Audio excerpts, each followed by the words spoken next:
बहुत पुरानी बात है। एक गांव के सुंदर मंदिर में देव शर्मा नाम के एक साधु रहते थे।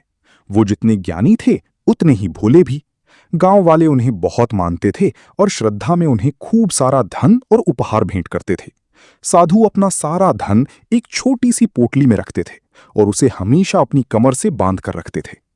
उसी गांव में एक शातिर ठग की नजर उस पोटली पर पड़ गई।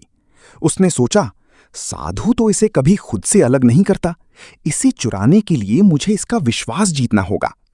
अगले ही दिन उस ठग ने भेष बदला, माथे पर तिलक लगाया और एक विनम्र शिष्य बनकर साधु के चरणों में गिर पड़ा। ठग भयभीत और नम्र आवाज में, मुनिवर, मुझे अपनी शरण में ले लीजिए। मैं आपकी सेवा करना चाहता हूं और आपसे ज्ञान पाना चाहता हूं। साधु उसकी बातों में आ गए।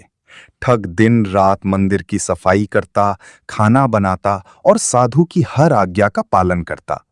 धीरे धीरे साधु का उस पर अटूट विश्वास हो गया। अब वो जहां भी जाते उस शिष्य को अपने साथ ले जाते। एक दिन साधु को पड़ोसी गांव से एक अनुष्ठान के लिए बुलावा आया। उन्होंने पोटली उठाई और अपने शिष्य के साथ यात्रा पर निकल पड़े।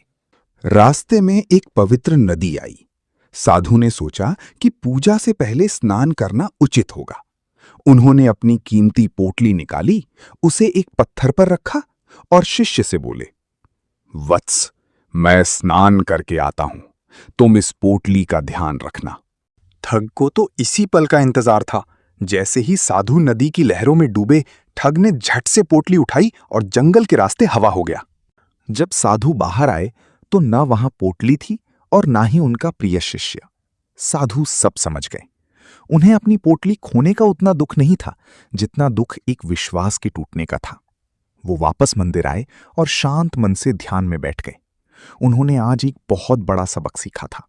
दोस्तों, ये कहानी हमें सिखाती है कि बिना सोचे समझे और बिना जांचे परखे किसी अजनबी पर आंख बंद करके विश्वास नहीं करना चाहिए, क्योंकि हर चमकती चीज सोना नहीं होती।